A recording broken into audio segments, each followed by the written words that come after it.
goes a little bit forward because this distance is high, so it travels with higher speed. This upper one goes behind. You see the line, because it travels with slower speed in orbit. So this formation in this direction is going to not to be stable. Those satellites are not going to stay together. These guys, their behavior, they are at the same altitude. I'll show this, but they oscillate because of other effects of the orbit. I can explain further. So you see that this is again done by simulation and modeling of the physical world before we even plan to do this activity. So what is this? Let me try. I think I have another, let's say, distortion. Let's see. You see again, this is a different view of the same simulation. So you see the in orbit, these 5 satellites flying together, and you see the bottom one going forward, the upper one going backward, and those guys on the side, they oscillate because their orbits are on a certain angle. So you see, if you want to put a net between all of these satellites, I'll do it again, but how do I play? If you want to do a net between all these 5 guys, this net will be smashed. It will not be stable because you cannot keep this configuration together in orbit. 5 satellites, and this is a problem. You think about that. Any object that's in space, it has some dimension, different parts of the body. A big hotel, for instance, or space station, they have different orbits. So you have to have mechanical construction and so on to keep everything together. One more time, and then I'll show you the solution that we think is feasible. We're still, people don't believe it, but it's possible. So you see, this is illustrating the problem. If you want to have big structures in space, if they're separate, they will destroy the structure. And this again simulation, not illustration. This is made by a physical simulation with a special tool. Let's see. Okay. Okay, so what is the solution? Just a smart idea. We verified with modeling and simulation. Okay, we have this formation. Let's put it in rotating mode, like a screwdriver, or just make it rotate. The whole construction, there is no, okay, these are just lines, but there is no link. It's just for illustration. There is nothing between. So you put the whole structure in rotating mode like this. You can imagine in orbit. Like engineers, you can imagine that it will give a stability. But you don't know why. If this is the case, why? Let's see how the simulation looks like of this. Of course, this is a modeling effort again. So you see, this again a simulation. Okay, these lines are only for visual things. So they move forward, but they also rotate. So what happens is that each of these satellites in the periphery, in overall, when they make one turn, they average their flight path. So at one moment they are on top, then they're at the bottom. So in average, if they have some distance because of difference in speeds, for all of them, in average, it's the same. And this is the effect. So basically, you are saying that if you want to have a big structure in space, you have to make it rotating. Not to. It's not because of gravity. It's just because of the laws of physics and orbital mechanics. If you want to have a big space station, even a city in space, it has to be rotating, because otherwise the different parts of the construction will have different forces and they will fly in different directions. So this is again a result of a modeling effort, simulation effort, with all the physics, etc. One can study the different effects of the atmosphere, etc., etc. And I will show you another interesting illustration. This is without the net. We want to use this configuration and put a net of carbon fiber or anything else to really use it to catch debris. And see, this is beautiful indeed, very beautiful. I like it very much. And I will show you then, let's see, okay. So my colleagues, the students, they also did a simulation of this hopefully it will. Oh. Okay, let's see if we have a different layer, like VLC. Do we have VLC? No. You see, now it's a mechanical simulation. Imagine this is the full construction, 4 satellites and 5 in orbit, but the net is kind of flexible thing, you know, it can fly. So you want to see how this is distorted in orbit. So you see that in reality, you can still keep the configuration for satellites with the net because there are different forces then additional to that, and you simulate the behavior. So basically it means that this simulation, it's also very beautiful, but also interesting. Play it again. Because it shows the power of simulation and modeling. If you want to do something as engineer, even ask for money. If we ask for money, some investors say we want to develop a system to collect debris, but we want to prove that it's going to work. This is the value of proper modeling and exercise. It's different from what you did here on a system level. This is engineering, but it also shows that the way of thinking. Before we do something, we simulate it. We model, simulate, we study by experiment. And only then we go to ask for money. So my point is, it's a long journey. But for every long journey, as the Chinese people say, you need to make a first step. You know, it's a special power. I don't know if someone can read Chinese here or try to pronounce it or this is yes, Chinese did not know about Armstrong, but this is a proverb. A journey of 1,000 miles begins with the first step. Whatever you want to do, you need to do a first step first. And of course, for space, first step of Armstrong, first step is simulation or just talking to other people. So let's do this thing together, combine our efforts internationally, nationally, and move forward, because there is space in space for everyone activity. I mean, people are not so many, only 7 billion population. How many of them are engineers? I don't know, 1%, even less, 0.1 something. So there are not so many clever people on Earth that are capable. So they need to do some things together and cooperate in order to, you know, universe is big. So thank you for your attention, and I apologize if it was too long. Thank you, Vetko. I think that we can always discuss. It was really interesting. I'm sure during the break you have a lot of people here that coming to ask you, definitely from the students.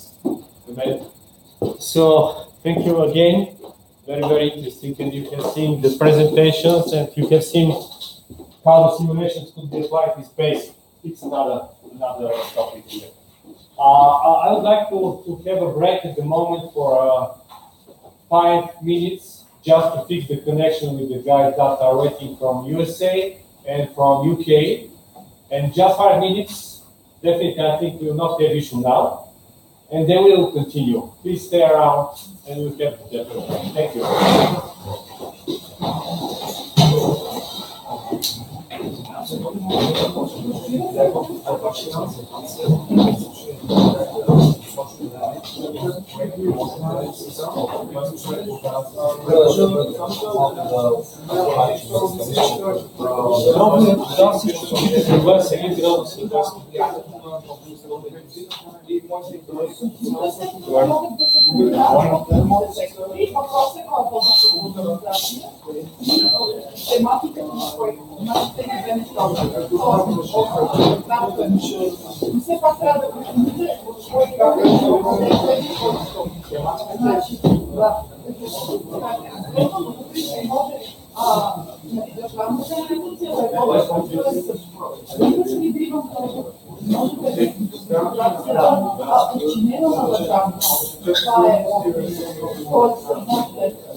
Aviation, logistics,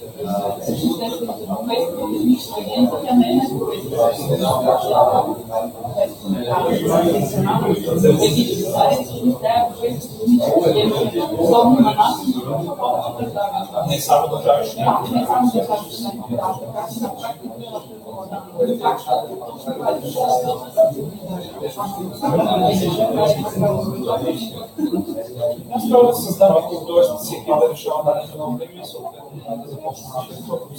и общата идея, как се направят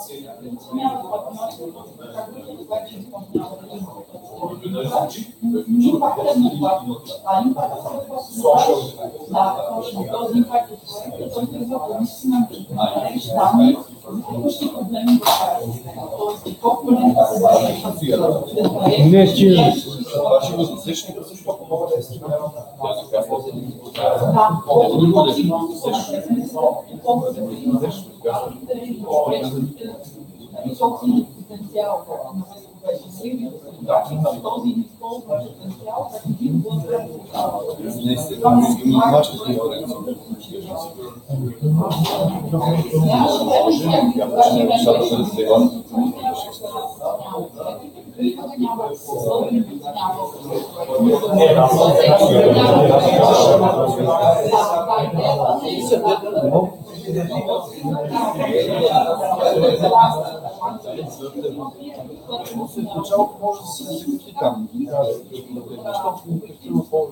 Айде да го комисия, защото се случва нещо за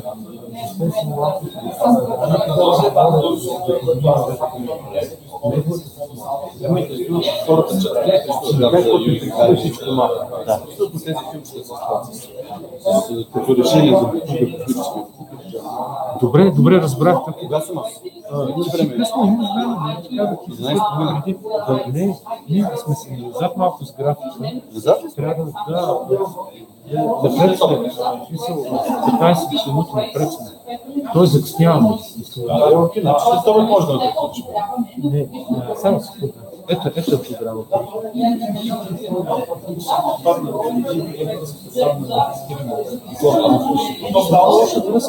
Той не мога да намеря, ще се видим от към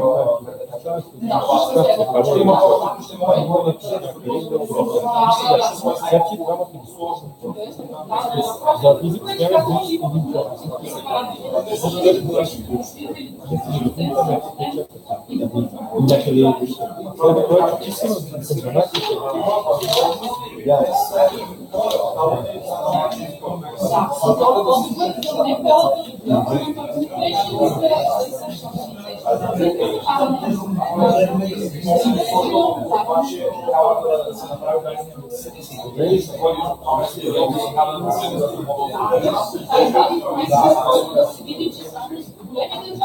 един час.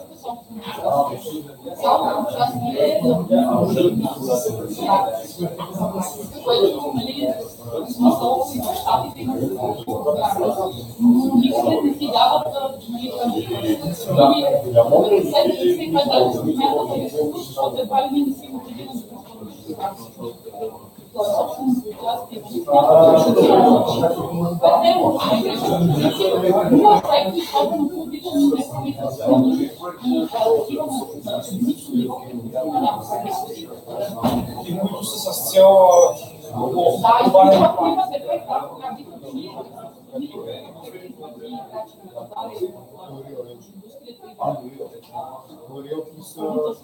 проблема няма да е нещо, което е разпространено и всеки на граждан ще е някакси с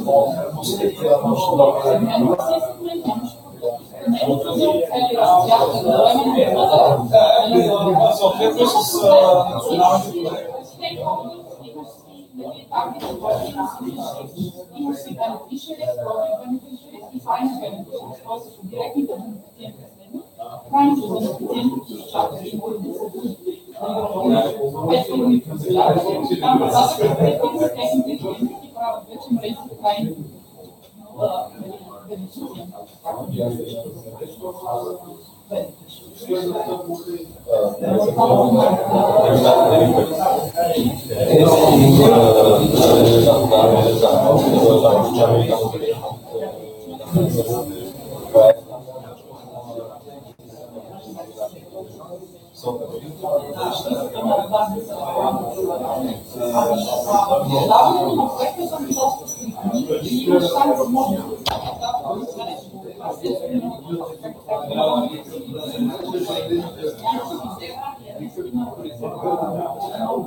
Отпред и вдясно.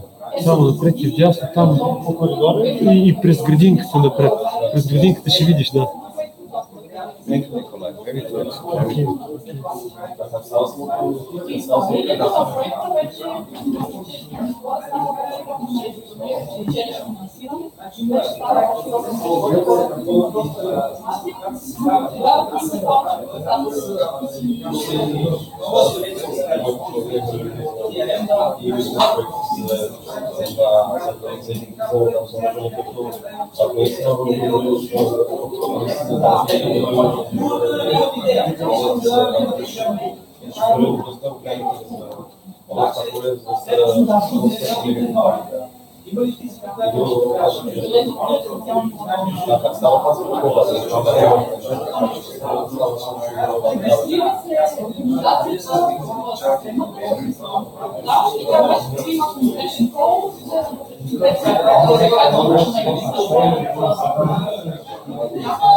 Because I have to put on the pen drive to put on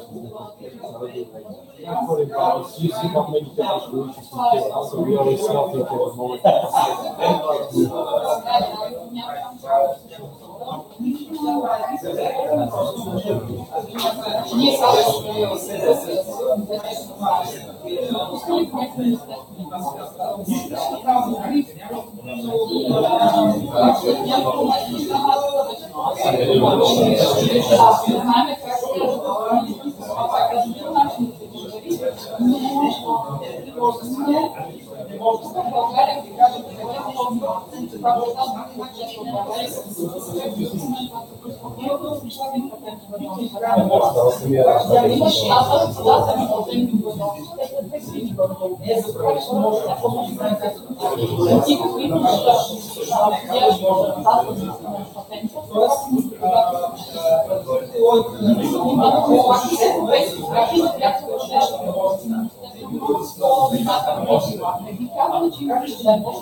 Самия патент е вече от наша страна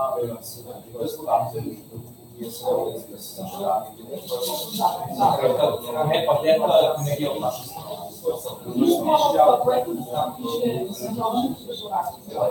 Обаче, neki анализ трябва да се пише това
Mike?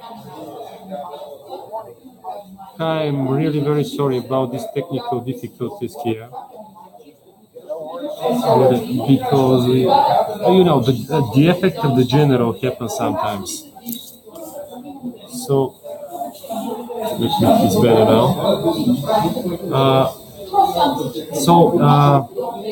I'll ask now the attendees to enter and to take their seats, and we can continue. Just to, may I see you with the video here? Okay, great, thank you. Thank you once again. Sorry for this, really. Sometimes happen, but now, and also Nauman told me that it's difficult to see the presentations, but it's because of the light. And if you hear too many noises through the live stream channel, it's because now people are talking, but later you'll get it more calm. I hope that Nauman can hear me. Okay, I'll switch off my camera now.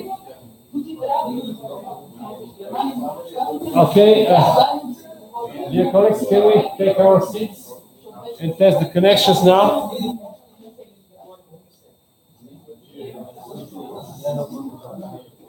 Mike, can you hear me?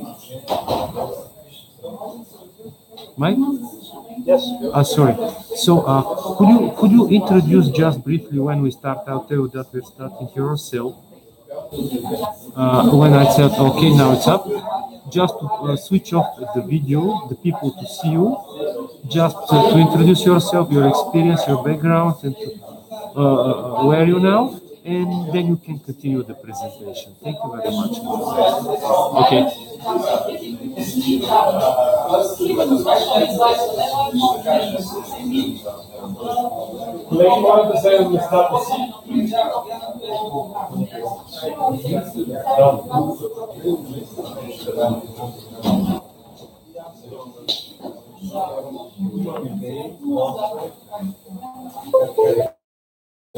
From Florida Space Institute, you know Mike Conroy, some of you know our guests, they don't know, but I asked him to say a few words about him, and then we will continue with his presentation.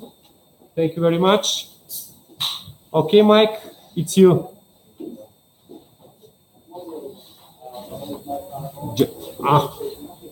Sorry.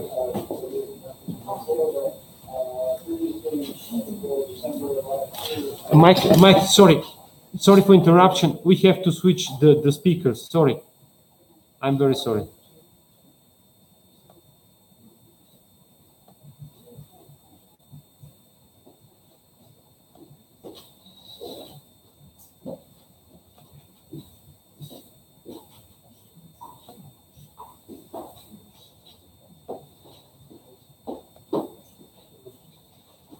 Okay. Can you start again, please? Sorry again. Good morning, everyone.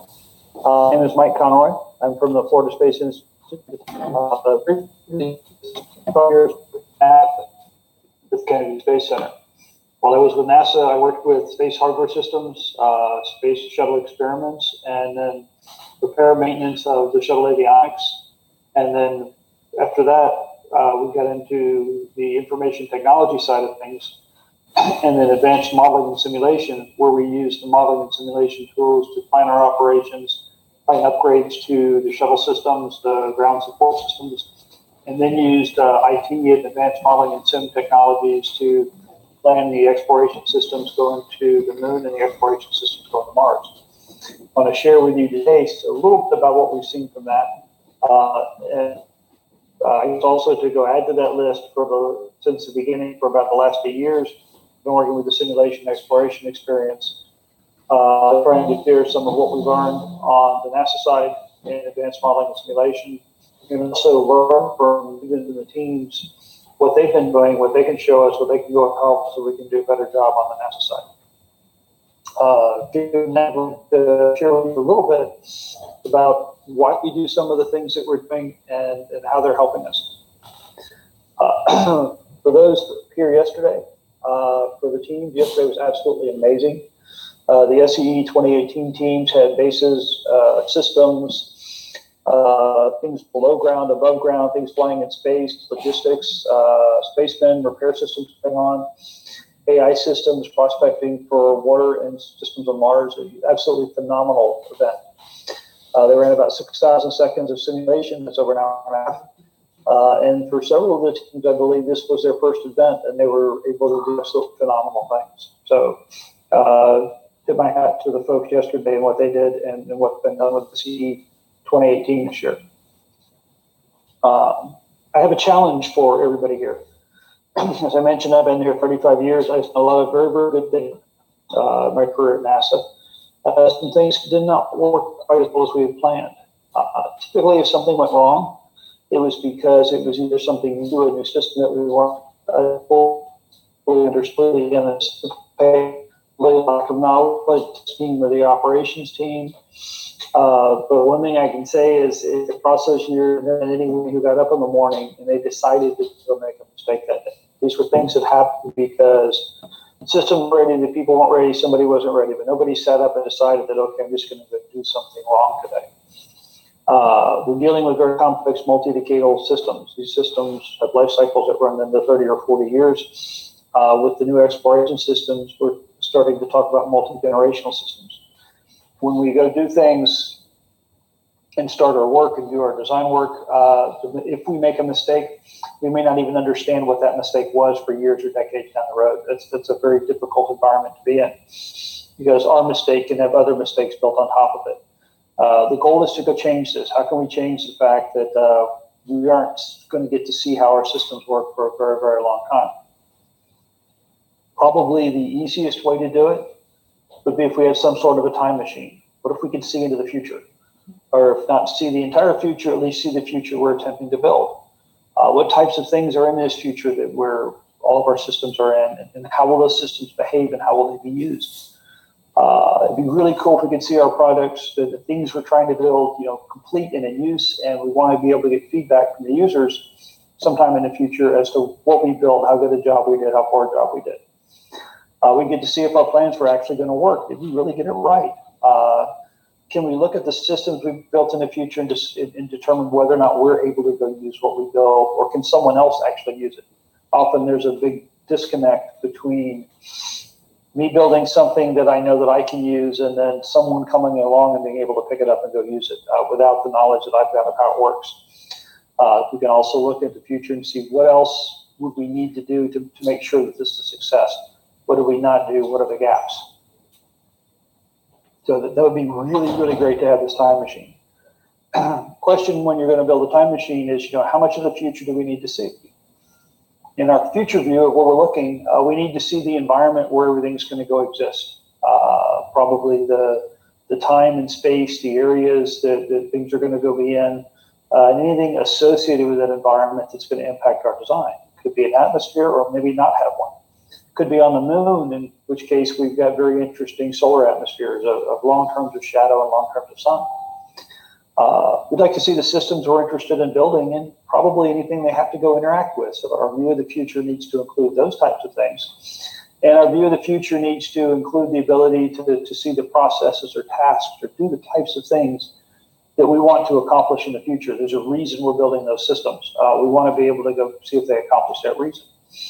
Once we've got our view of the future, we can go into that and we can build out our sim, we can test it, we can test what we're going to go do, test our processes, test it again, look at what we've done wrong, look at how things are going, and continue to go test.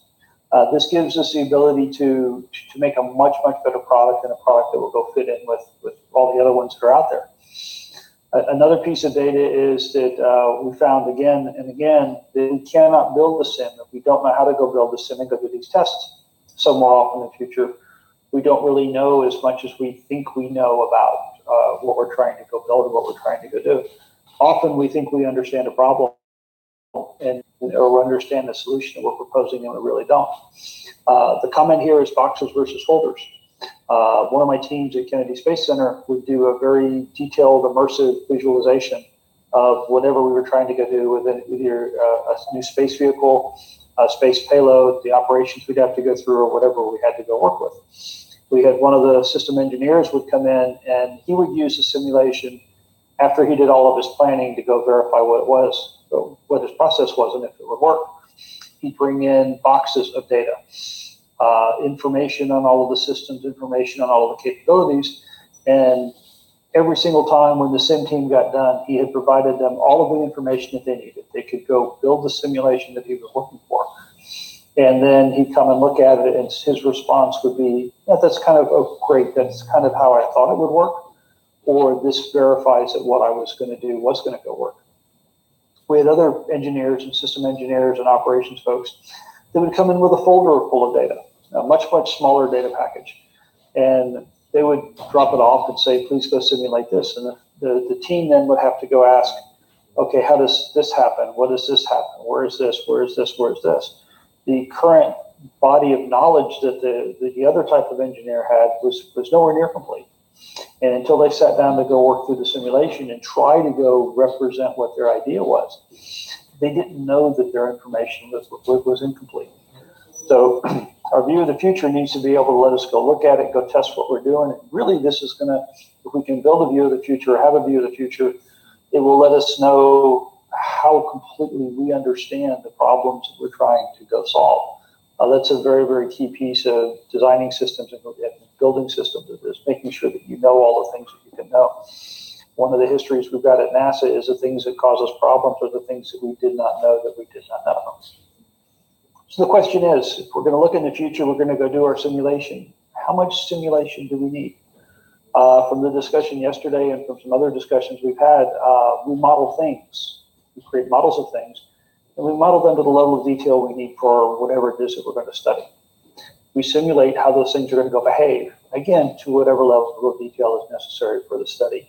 And we decide things or record them to record our decision. Again, the recording the decision, the data that we produce there is to the level of detail we need for our study. If it's a basic quick look at something, it's a relatively straightforward and relatively quick effort. If we want a great deal of detail, it takes longer. But we do whatever is appropriate to whatever that we're looking for.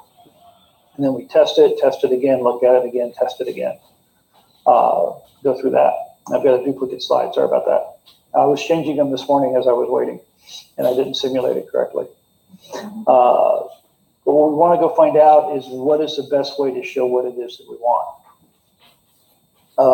People have seen sketches. We do sketches of what we're looking at. I have in the past designed systems in a pub, literally, and documented those systems on the napkins that were available in the pub. So I've done designs on cocktail napkins before, and we used them and we built them and we built a design to that. We have a sketch of our system. Is this going to give us what we need to look into the future? And the answer there is probably not.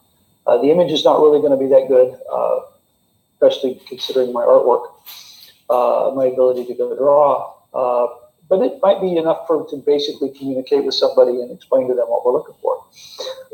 It lets commune intent, but it's difficult to distribute and there's not a lot of detail. It's rather hard to build one to. But it is better than having nothing. We've done work, and I've had teams that do work with 3D renderings. Is a 3D rendering going to give us a good view into the future to see what it is we have to do to see how things are going to work? And the answer to that one from the no side is the image is not real tangible. It's not really sufficient to communicate much other than it looks like this at this point in time. It's very, very difficult to integrate 3D rendering into some type of a management system. It's very difficult to extend it. It's very difficult to go measure it. A lot of times there's no units involved. There's no way to go understand exactly how big something is and how it's going to go move around because it's just a picture. But it does communicate kind of what you want. And a rendering is a little easier to distribute than your sketch on a napkin. And you can compare it to a different rendering or a different image to go see if you're doing the types of things you're looking at. Overall, it's hard to build to, but it's still better than waving your hands and saying it's going to be about this big and it's going to go move this way as it goes and does something. It does generate some models, but often the types of tools you use for a rendering don't generate models that are that easy to use for much of anything other than a rendering. But it is more capable than the sketch option. The next thought is, what about a video game? A video game lets me do a bunch of things.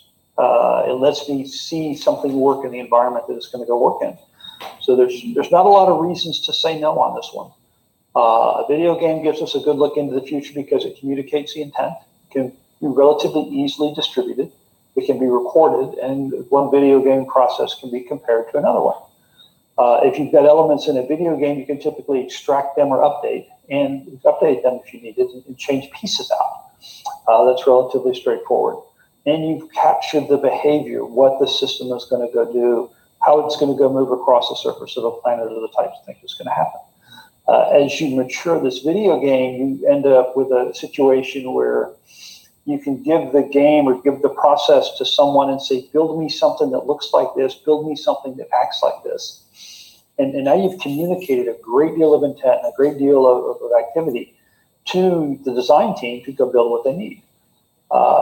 If you've got a video game, you've got separate models. So you can pull those out and take the system apart and decompose it. One of the catches is, though, with that is the video game skills are not your typical engineering skills. We talk about STEM, science, technology, engineering, and math.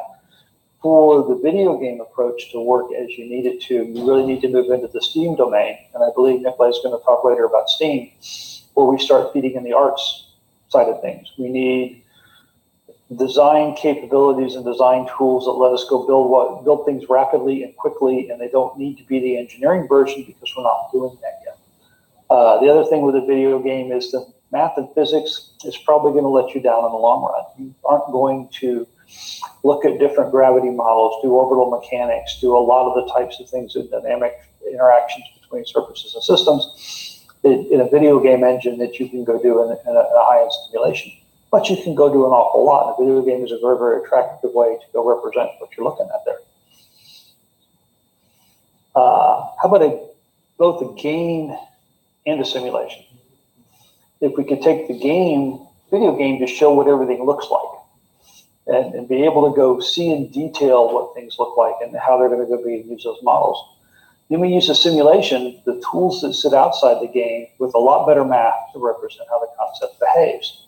Now we can do things like vary gravity, change our traction models for rovers that are going somewhere, look at the pressures on different things and how they're going to go behave. Have a complete solar system that lets you know when the sun's going to come up and the sun's going to go down, and be able to do the analysis to say when the sun's come up in this particular location, my solar panels have got some sun on them, so I can go pull in power. And you can look at a lot more detail if you give the job of doing the hard work to a simulation. But you really would like to go look at it in a game and create a game from the simulation so that others can go look at it and you can go share it. To do this, we would use 3D models. We could take 3D models to share the concept and use a game-based display. Use standard software development code, C, C++, C Sharp, or Java simulations to help determine what the behavior is and share the behavior. We need some way to connect all of the bits and pieces of what people have created and all of the bits and pieces of these simulations together and have a big sim so that different teams can build the different parts that they've got of whatever is going to go on in the future, and we can see how they pull, how they match with each other, how they do the work that they have to go do. And then we can take this simulation, we can take this game, we can take this view of the future that our time machine gives us, and we can test the systems that we've got and see if they're doing all the things that they need to go do. We can pick up some of the unintended consequences possibly of what we chose to do. An example there is you can lay out a very, very nice base on the moon, and you've got your power system over here, and you've got your life support system over here, and you've got other systems. And when you sit down into it and start to look at the simulations, you realize you have to put the power cables in. And you have to put, to move power around, you have to move air around, you have to move all of these things around. And to make your sim fully detailed, you have to go add those types of things. And once you do that, you can't drive your rovers over all of your cables and power stuff because it's not really good for the cables and it's not good for the rovers. So you start to build out your detail tells you what you can do, or you start to notice things in putting together the simulation that you might not have noticed if you're just standing back and looking at it. And the question to the group, especially the teams from yesterday, is, does this sound familiar? The screens you see here are not from yesterday because I didn't have time to go pull the images and put them together, but this is what SCE does. This is what the SCE systems, the distributed simulation, the capabilities and everything else, the teams that are in the room right now have been doing for the last several months. That's what they've been building. There's a video game-based portable display environment. It takes advantage of all of the things that go on in a display environment. It lets you move it around easy. You can run it on a PC, you can run it on a Mac, you can do all of that.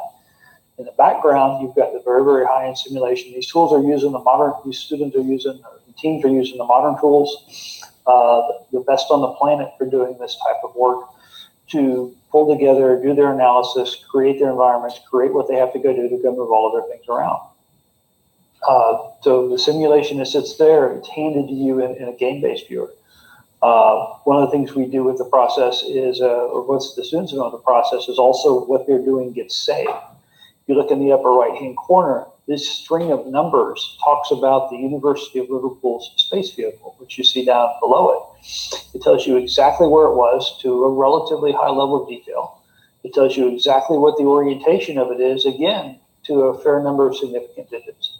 It tells you what coordinate system that this position and orientation is in. It's on the moon. Then it tells you the fact that it's visible and you can go see it. So the simulations that are run, the data is created in this process. It's out there so that you can go see it. You can do the types of things that you want to go do with the simulation. You can see what you need to go do to see, in this case, how their particular space vehicle looks and how it fits in, or their survey vehicle looks and how it fits in with the rest of the environment and how all the pieces all fit together. These are the types of things that I think that we can do. These are the ways that we will build a time machine into the future. This view is a view 15 years in the future from last year.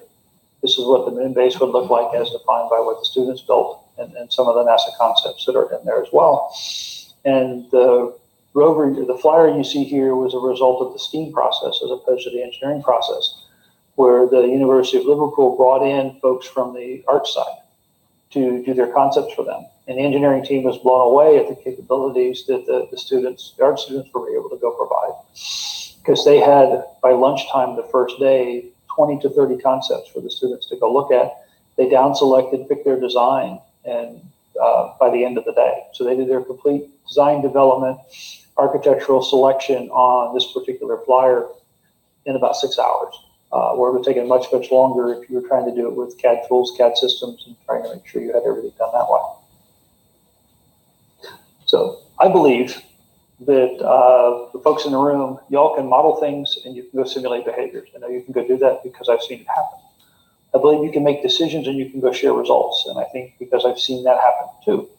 And I think this can be done on a massive scale because, again, you've done it with a sim that has the sun, the moon, Mars, Earth in it, and the spaces in between. So those types of things can be done. I also believe that these tools are critical in the design, development, and how we're going to go build complex systems. This is a new form of systems engineering. It can be applied to very, very large complex systems and small systems. If it's appropriate and be done on a smaller scale, it can be done that way. I also believe that the people in the room, the folks that are here, you all are the people that are going to go do this. You're going to go change the way that we design things, change the way we develop things, and you're going to change the way we build things. And I'm very, very anxious to sit here and watch it, to help any way that I can, and to share things that I've found or things that I can go do or the things that we've done over the years that'll help go do that. Now, do you all believe that? That's a question. Any questions, any thoughts? Any questions, please? We have to use the opportunity because I know that it's maybe 4 o'clock in the morning in USA. And thank you for being so early and present. It's already 5. Yes, you're right. But you're waiting us from 3 o'clock. So it's been an interest. I have coffee. You have coffee, a lot of coffee inside. And you all have coffee as well, so this will work out. Okay, great. Any questions about that? If you have some, we yesterday discussed some of these topics you raised today, but maybe from the attendees here that were not attended yesterday, maybe later we can save it. Okay, Mike, thank you. Thank you very much again for being with us and for dedication in Simulation Inspiration Experience project for so many years. And really, we will continue work together with you, with all the teams around the world. Thank you again. I am definitely looking forward to it. And again, thank you all for the opportunity to work with you this year. I learned a great deal, and I learn a great deal every year. And y'all have a fantastic rest of the day. Enjoy it. I think it might be time for me to sign off on this end now. Yeah. Okay, thank you. Bye. Have a great rest of your week and safe travels to everyone who is heading back home. Thank you. Thanks, Mike. Okay, adjusted. Bye. Okay. So we saw Mike. I just received a message from the other speaker from UK that he will not be able to join due to some technical issues, something like that information. And then because we have a technical issue on our side, the schedule has been changed, and for that reason he will not be able also to attend. So there is a delay, but most probably he will try to join later today. This is Simon Taylor, this is the teacher, CE executive chairman. So very important person for our future work together. What I would like now, the group photo will be just before the lunch, not to ask you to let's go out and come back. So I would like now to invite again, Jason, can we start with you? Great. Sorry, but when you drink, nobody has to interrupt you. I really apologize for this.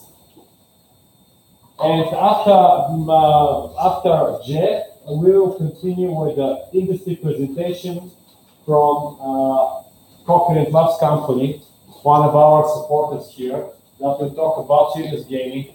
Because I also really sad to say, but yesterday I received also a call from the director of Navy Academy that he speaks in Varna because of some government meetings there. I really apologize for this, but he will do something for us, and he supported most of you to be here today. Thank you about his really willingness to be supportive partner of CE. So Jeff, Which we can computer? This one? this one. No, this one. You.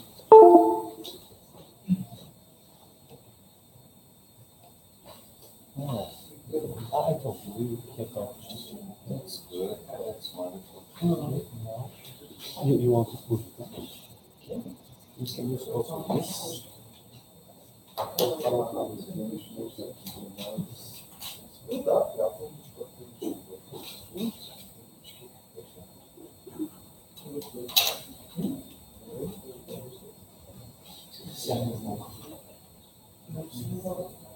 And they have sound here. They have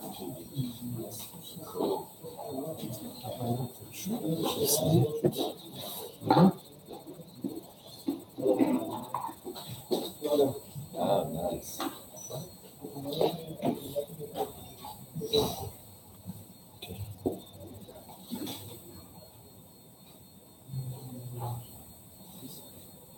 Which is The first one is this one.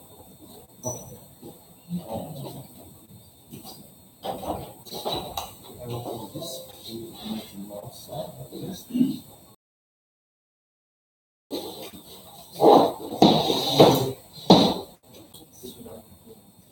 takes a while. we just wait a few seconds to load the presentation.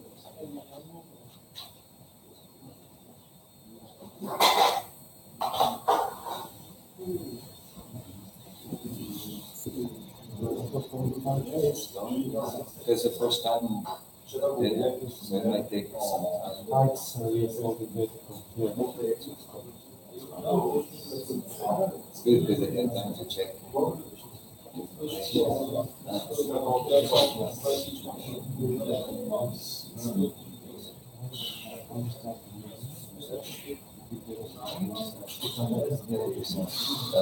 think it will be so.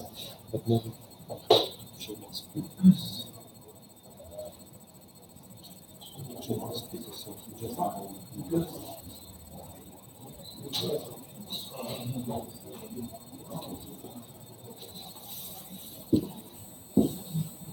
Should I use this too? yes, we can use it. Oh.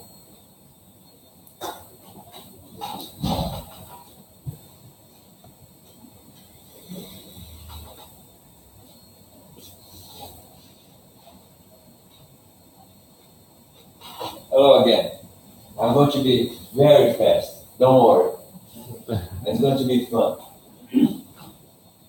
Okay, this presentation actually, we tailored that pretty much for folks who are in the school or teachers, educators, and entrepreneurs. And the reason why is because, like the other speaker was mentioning, we have the new space frontiers. There's a lot of, not just jobs, but there's a lot of people making a lot of money in space. And this is real. This is happening right now. Then the first question we always ask our audience is, why you are here? I don't know in Bulgaria, but in US, Brazil, Colombia, Israel, most of them were there because they were invited, they were not pressured. So hopefully you guys are in here because you really want to be here. And that question is very important because why? Why are you here? We say, to have a brighter future. And sometimes we listen to people when we travel, they complain about their lives. It's amazing. Many countries, people always complain and they always complain. And we always tell them, everything is 100% up to you. It's easy to complain. But difficult part for some is to change.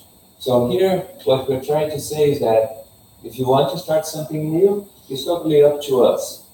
How we are doing that, and we are doing that right now. We are doing that by working together, building a promising future.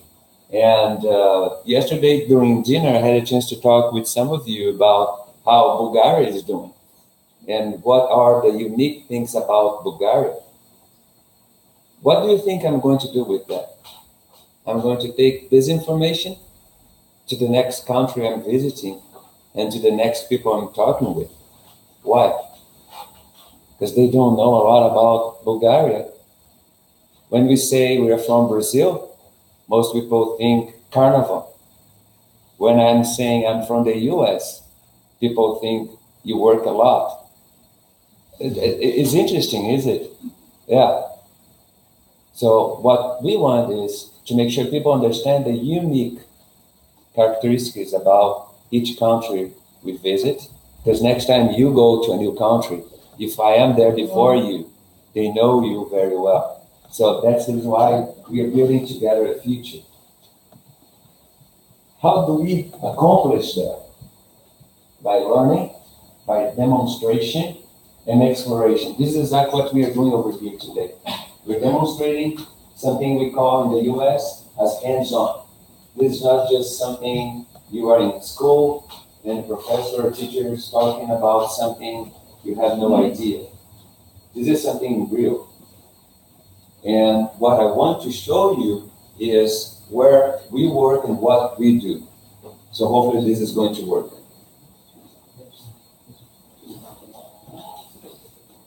No sound. No sound. Just stop it.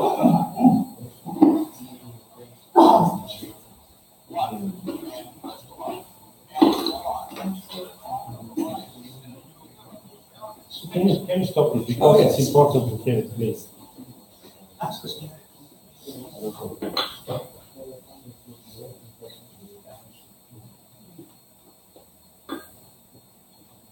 Let's try again. Okay.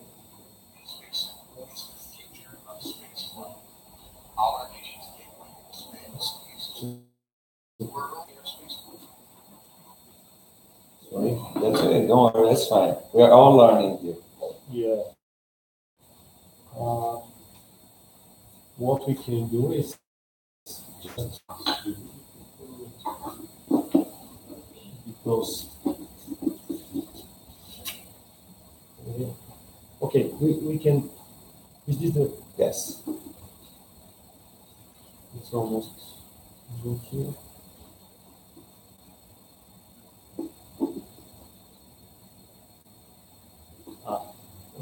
That's okay. Don't worry, that's okay.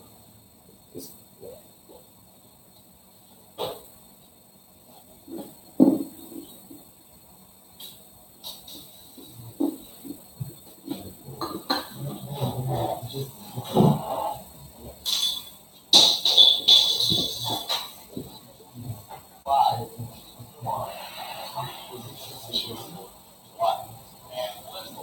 Can you hear?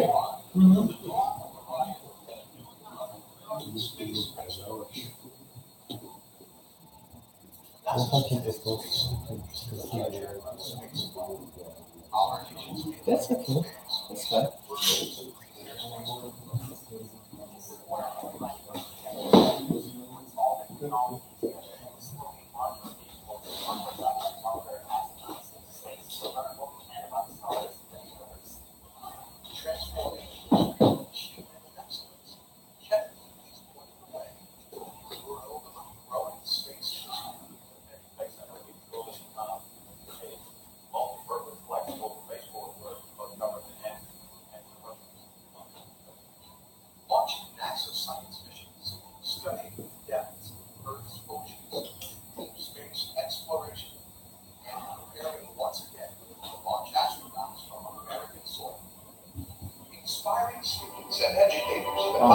Yes, thank you. Priming the imaginations for the next generation of scientists, explorers, pioneers. I've had the opportunity to dream about tomorrow, innovate, and develop some of the technologies that will hopefully send humans to deep space. Kennedy is making space accessible to private companies, transforming the expansive center's facilities. These firms vary in size and scope, some providing launch services, several working to make space a tourist destination. We are enabling commercial space from every phase of a mission, processing, launch, and recovery. Whenever we watch SpaceX launches on the news, we'll hear about the emerging development of this fully new space industry, we get to know that it's all happening right here. And that's what's the most exciting thing I can think of. We are at the forefront of launching the next generation human spaceflight systems from Florida's Space Coast. The agency's Commercial Crew Program has partnered with American industry on a unique approach to get astronauts to the International Space Station, where they will be able to almost double the amount of time dedicated to scientific research. Truly a commercial partnership. So NASA do not want to be the only customer that Boeing and SpaceX have. Eventually, we want them to have other customers that are taking up the space and back for research and science and for development of technology. Years of planning and hard work by our NASA and contractor teams have paid off to reshape this center into a spaceport that can carry out the agency's most daring missions. From the world-class work of the Launch Services Program, providing unparalleled expertise and insight into what it takes to put satellites into orbit or send them on to deep space destinations, and ground systems development and operations, leading the center's preparations for processing NASA's Space Launch System, the world's largest rocket designed to take astronauts farther into space than ever. There's actually so much more at KSC, and some of the research and analysis that has been done and will be done here is really going to enable safer, easier access to the space. Kennedy Space Center is a multi-user spaceport designed and built for the missions of the future, and with one goal: feed the American dream of discovery and exploration, and to lead humanity's drive to go deeper and farther into space than humans have gone before. At Kennedy, We're watching the next phase of the new space age. Well, just to illustrate you, that's where we work. That's where we are. And it's funny because there's a lot of people in Brazil, they ask us, how did you get there? Well, going back to the beginning, I always ask myself the question, why I am here? What I am doing, what I'm trying to accomplish. And the funny thing is, imagine somebody like me trying to get there 20 years ago. Right now, for you guys, it's a piece of cake. It's easy. It's easy to do that. But you know what? We have a big problem now. We have in the US 8 million jobs right now in the STEAM industry. If you can see that over here, yeah. And we can find enough people to work. Yeah. You guys are very smart, girls, but what's happening? I have 2 kids. They were born in America. You know what they tell me? Oh, that's fine. I was born here. Everything's okay. And I have a lot of people from other countries. Oh, I want to work there, but I can't. But you can. How? Space. Space is your ticket to work anywhere you want. Do you know why? The space will have no frontiers. You can be in Bulgaria working for the Bulgarian entity in a project with the United States or with the European Space Agency, and you can be part of the space program. And what is there for you? These are just some of the jobs we already have available, and people are not paying attention. Why? Like my kids, oh, it's too hard, it's too difficult. And we keep telling them it's not. And many people, they ask me, why? After 20 years of working for the Brazilian American Chamber of Commerce, the Brazil-US diplomacy, I changed fields, I changed my career because of my kids. Can you believe that? I saw that I missed the point where I could teach my kids the importance of this. I missed the boat. So now they are there, they have this amazing chance, and they're just okay.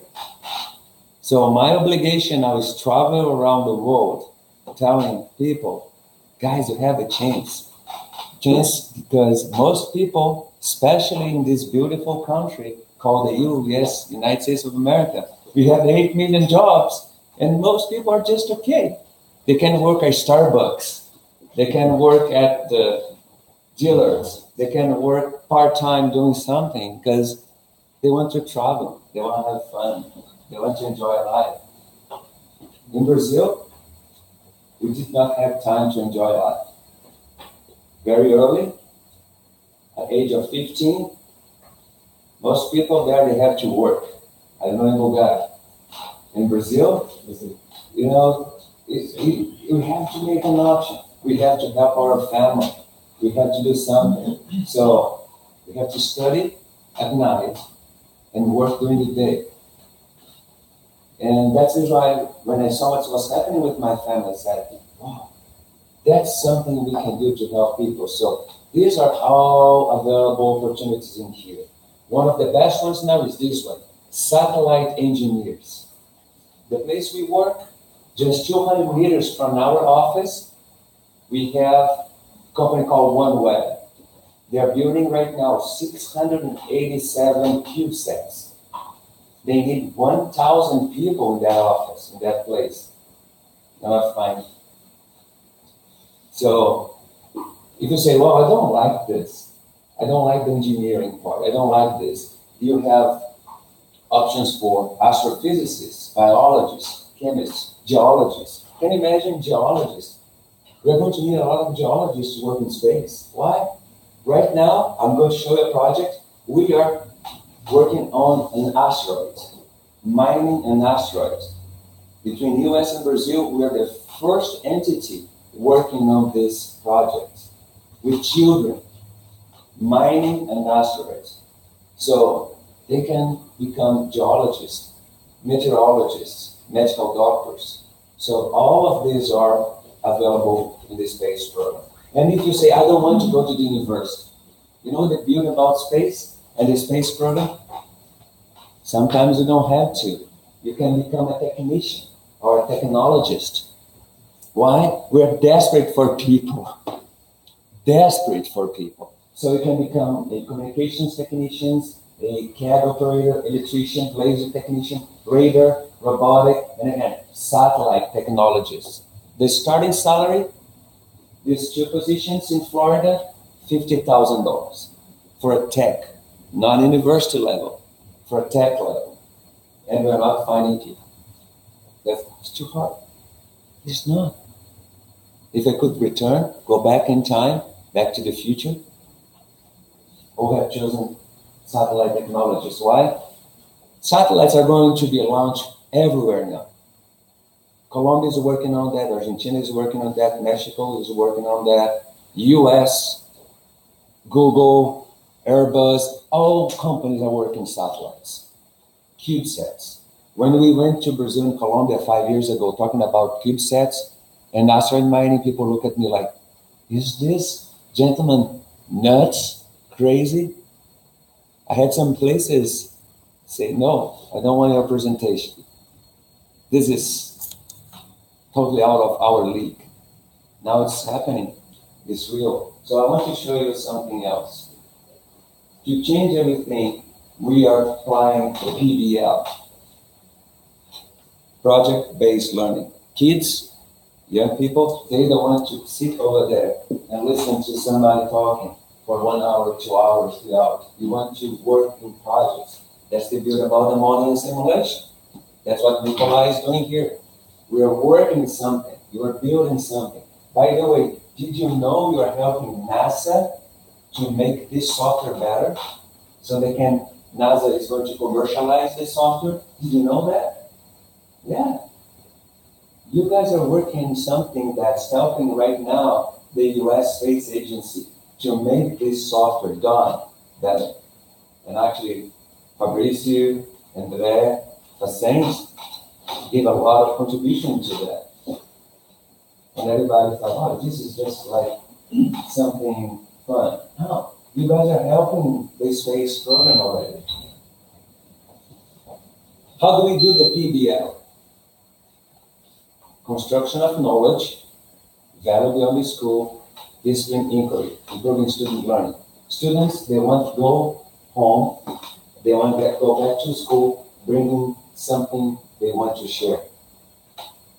You know where they find things to share? When they have problems. The school has to be a place to solve problems.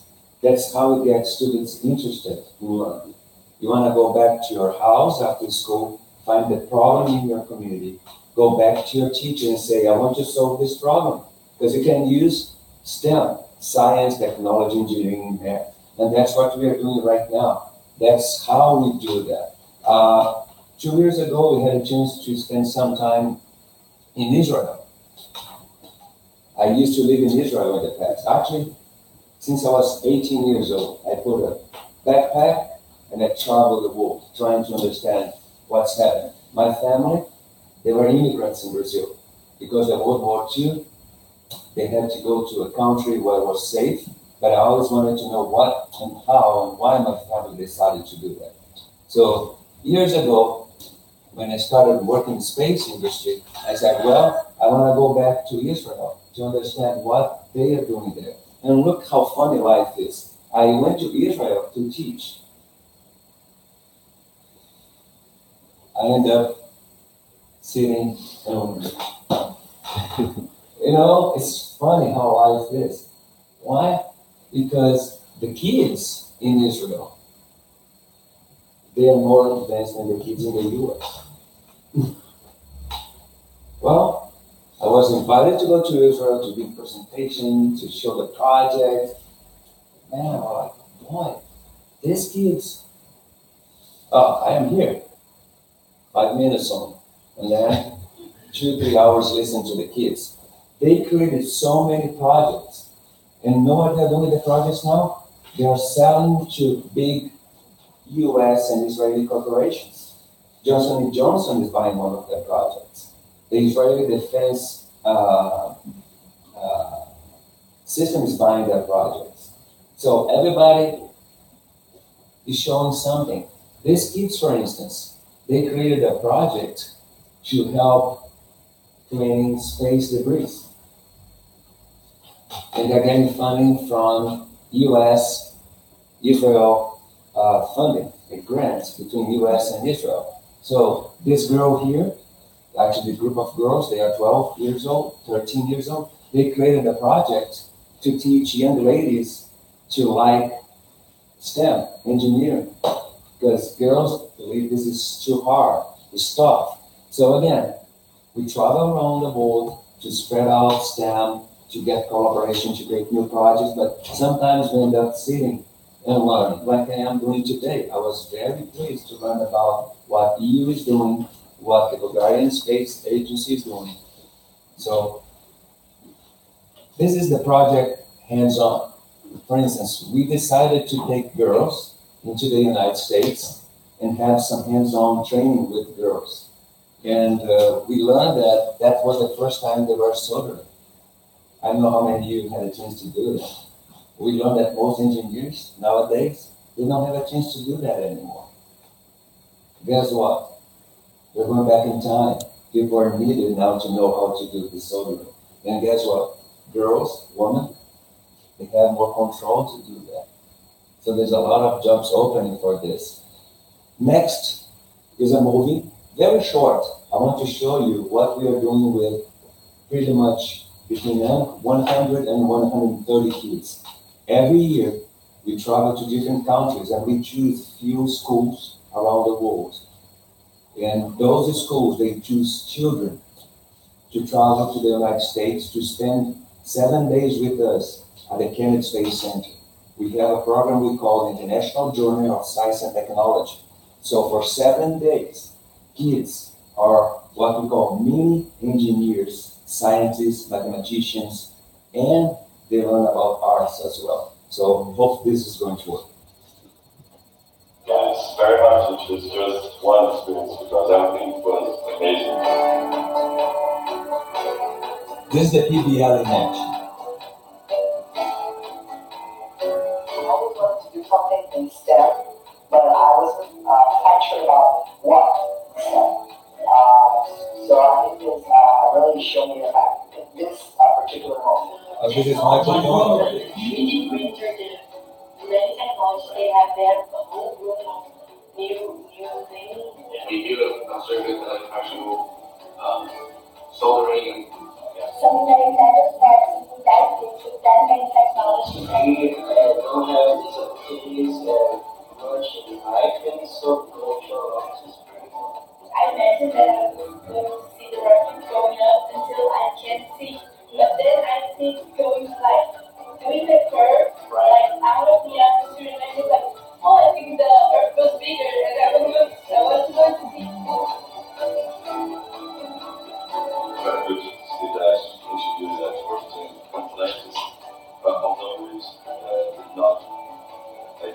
Susie as well. Very problem was to do with students.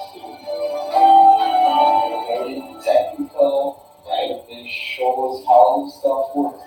That's what I like to see. Wallet is subject like very much and also used in programming. And try to move faster and faster and try to get over it and just write some things in the software, right? And everything right. That's what bad news for me. This is space. To follow, short follow here, engineering, and we'll follow electrical engineering and aerospace. Something related to space program.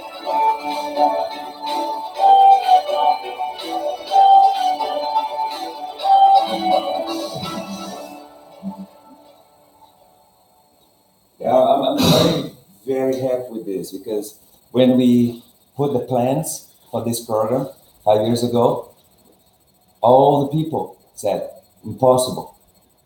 You're going to bring foreigner kids to learn about space. You're going to bring kids who are not even part of the space program. For instance, Brazil used to be part of the International Space Station. Not anymore. Why? Funding, money. The Brazilian astronaut was launched in Kazakhstan because the Brazilian Space Agency didn't have money to launch from the US. It was a big mess. But again, through education, diplomacy, we're bringing Brazil back to the space program. We're bringing other countries who were never part of the space program back to the space program. Why? Because this nation, again, I always remember the number, 8 million. When you have a country with 8 million jobs, something is wrong. Given 8 million jobs, you don't have people to work. Sometimes I hear our president of America, Trump, oh, we're going to build a wall. You can build a wall. But jobs nowadays is harder. Can be anywhere. Like I said in the beginning, you can be in Bulgaria working for an American company, developing a great project.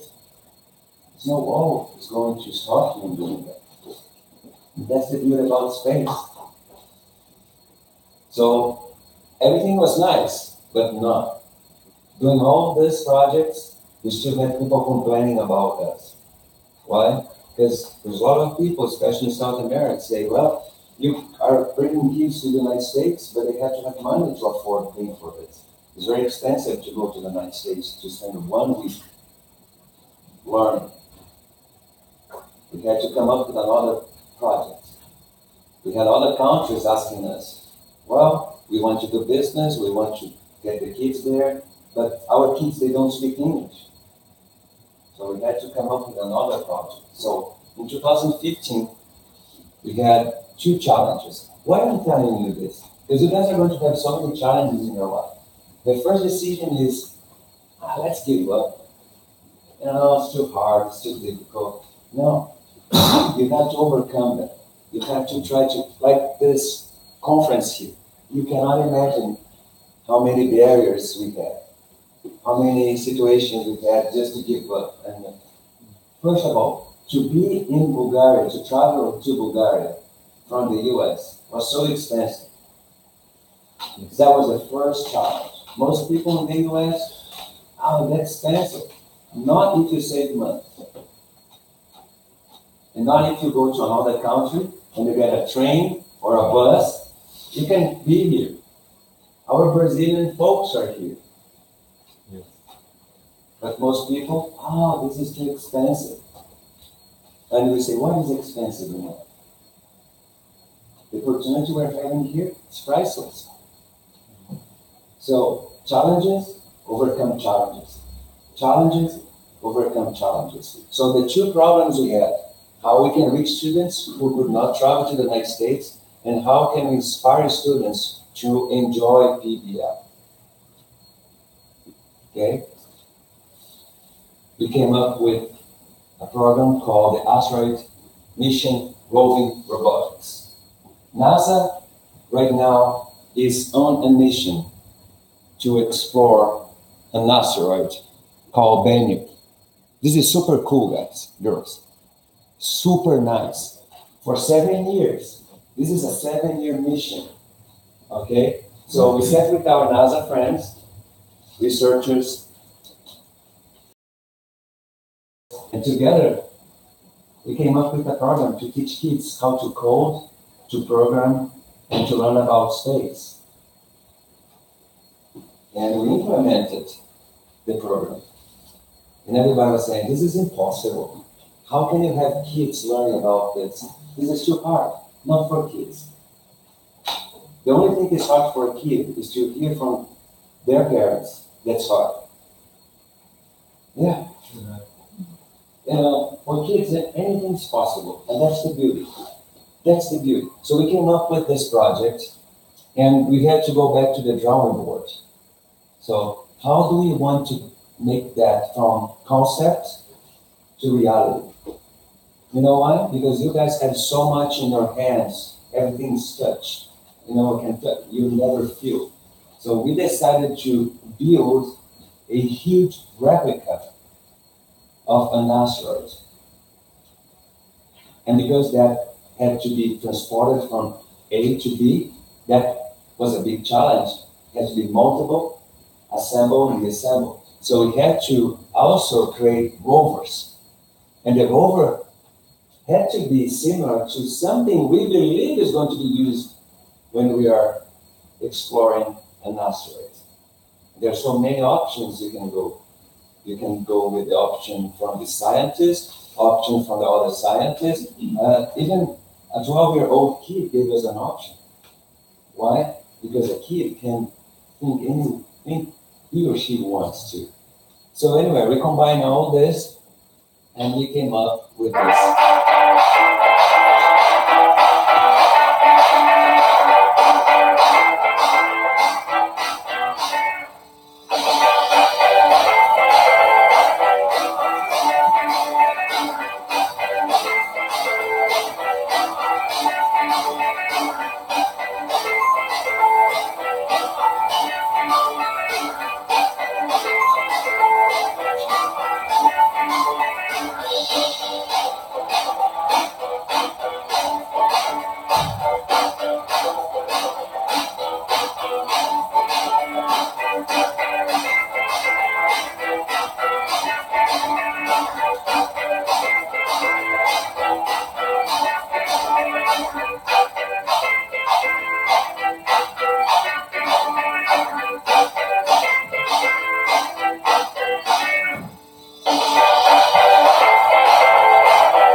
See, this is interesting because what we learned in this program, again, everybody thinks impossible.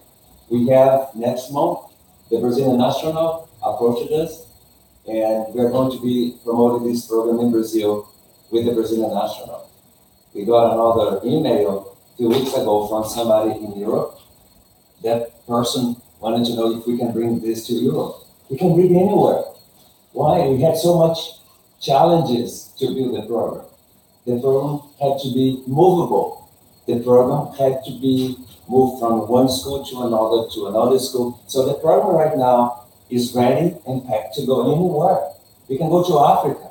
We can go to South America. We can go to the Caribbean.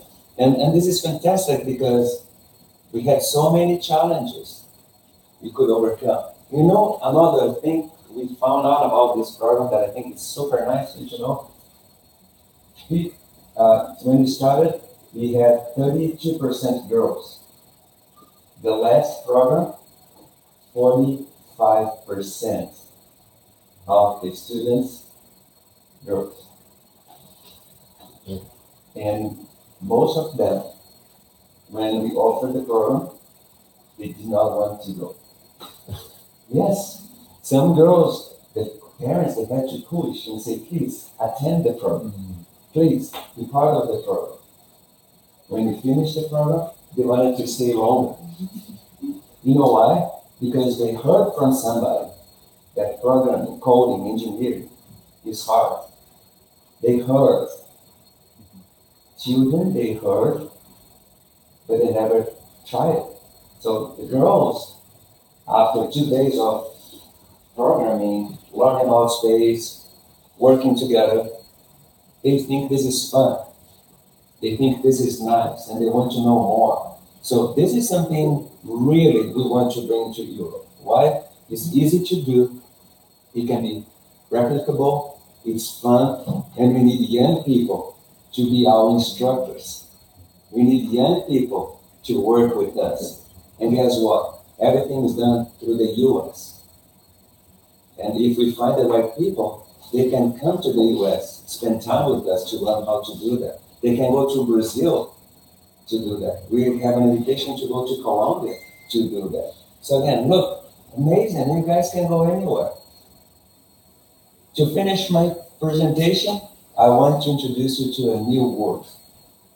That few years ago, again, I told my friends I was going to become an entrepreneur, and they were laughing and say, yes, that's what we have now. And thanks to that gentleman over there in the back, that's happening now. We have lots of new companies being formed. We have a company in the US called Made in Space.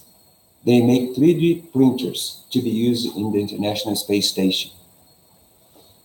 And they're selling on Earth the printers that are made to use in space.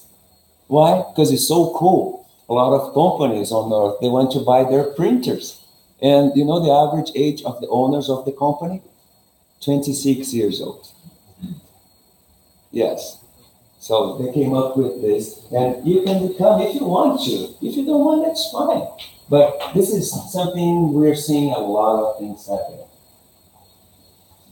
My advice, if you want, that's how I see life since I was 13 years old.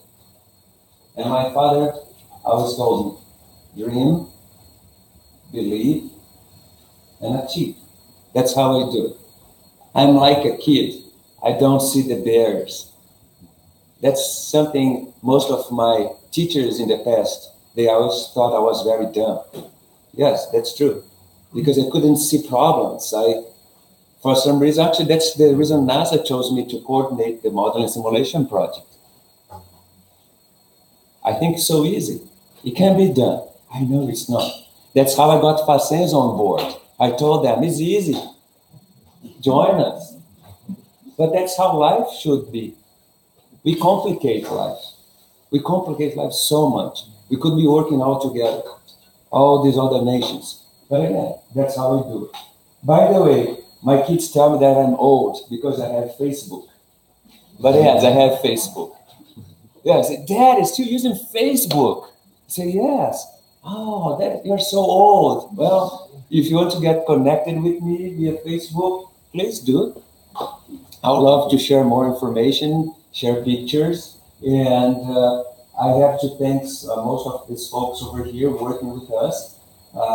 And before I leave, I want to show you something I want to bring to Bulgaria with my dear colleague, Nikolai. This movie I'm going to show you, it started with a dream. In Brazil, we have 230 million people. 40% of the Brazilian population. I've been very transparent here, okay? 40%, they live in a level where we might consider to be in the poverty level. We have to try to help them going to the next level. The only way is technology. So 2 years ago, we had an idea again to start what we call Science Days. There is the Science Days in America, where NASA presents a lot of ideas, innovations. So we brought to Brazil the Science Days. The first year, 5,000 kids. This year, 36,000 kids. Everything is free. Kids, they don't pay for anything. And we bring a lot of people to be part. And I want to invite you next year to go to Brazil. Some of you really want to go to Brazil because we just learned that through Science Days, companies and investors are going there to see what's happening. And 2 companies were sold last year and this year during Science Days. The companies, they were exhibitors. They were exhibiting their ideas, their concepts, their prototypes, and they were sold to investors. So let me show you what Science Days is, and I will leave you guys, and if you have any questions, you can.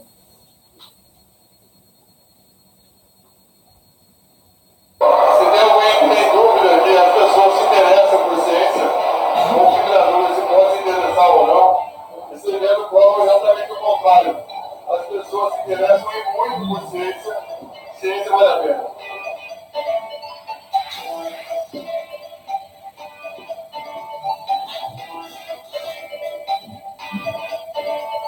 Estivemos em 5 regiões diferentes do Brasil, com mais de 36 mil participantes. Santa Catarina, Rio de Janeiro, Sorocaba, São José dos Campos, Jundiaí, levando ciência, tecnologia, engenharia, matemática, artes. Para motivar a área de estudos no Brasil, inspirar crianças, inspirar jovens, inspirar adultos. Espalhar toda essa cultura de exploração espacial para que elas possam fazer o melhor delas e melhorar assim o Brasil e o mundo.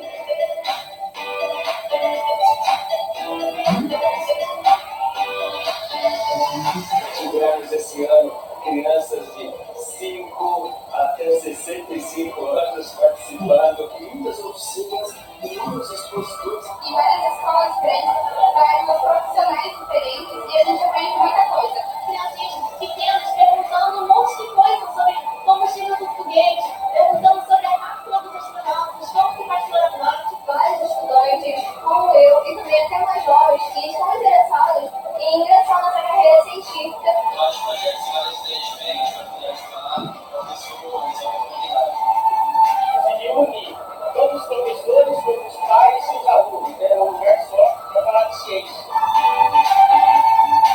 A gente recebeu um grupo imenso aqui, eu acho que foi incrível. A gente participou de vários outros eventos e a gente nunca teve a oportunidade de participar de um evento tão bem feito, tão bem organizado. Eu nunca vi tanta gente na minha vida toda.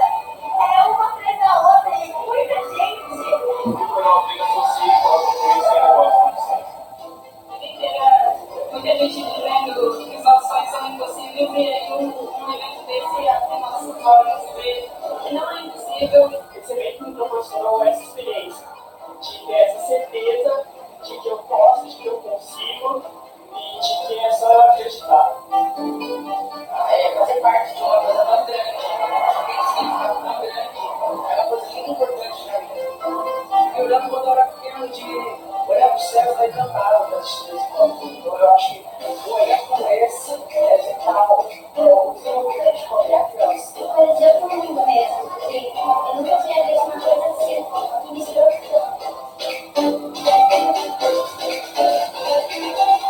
Contar uma semente. E uma explicação que a gente dá aqui, a gente nunca sabe para onde a história dessa pessoa se move. Às vezes a criança está começando a pensar ainda no que ela quer fazer, o que ela quer ser, e a gente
enthusiastic, so hungry for knowledge, to motivate and inspire about science and engineering and math and learning about technology, which is what this event was all about. Inspire and motivate the Brazilian youth to study science, because that's very important to the world. It's important to NASA.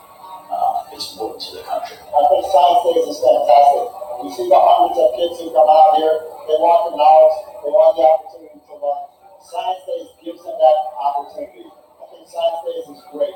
Every time we do it, I think it generates more interest. It answers more dreams. It's a wonderful experience, not only for us, but for the kids and everybody involved. I continue to hope you'll do it more and more and get more kids involved. It's a real honor to be part of this. Brazil is a fantastic country full of a lot of potential, a lot of students that are just wanting to be anything to be the best that they can be. Planejamento perfeito, crescimento exponencial. Isso mostra como é possível uma colaboração de sucesso internacional. Obrigado, Brasil, por receber mais uma vez o Science Days. E se Deus quiser, no ano que vem, we're going to be bigger and better. Science Days. Muito legal. Top demais. Muito bom. Muito legal. Muito. Experiência 10. Foi incrível. Eu quero agradecer a todo o pessoal envolvido no Science Days, pela ciência, pela cidade. O evento estava sensacional. Vai lá, ciência. See you, Brazil. See you, United States. Thank you so much. Yep. Right.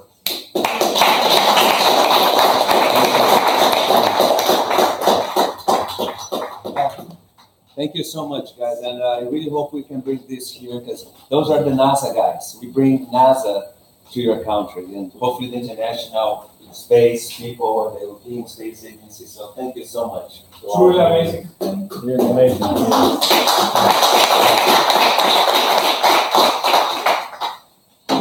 So this is, I think, a really impressive inspiration for all the young minds.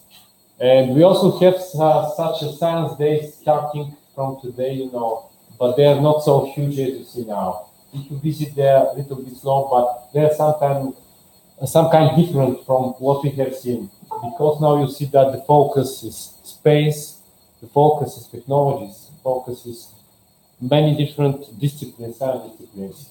But so many people, 145 million in Brazil. No, Brazil, 234 million. Double Yeah. people. That is maybe the reason, because we see so many inspired young minds. Really, I'm amazed. Yeah. We talk about this, but I didn't see it in life. And really, thank you for this, really, Jeff. Good. Okay, guys. Thank you once again. We'll continue with the next presentation, even we are a little bit behind the schedule. Talking about serious gaming.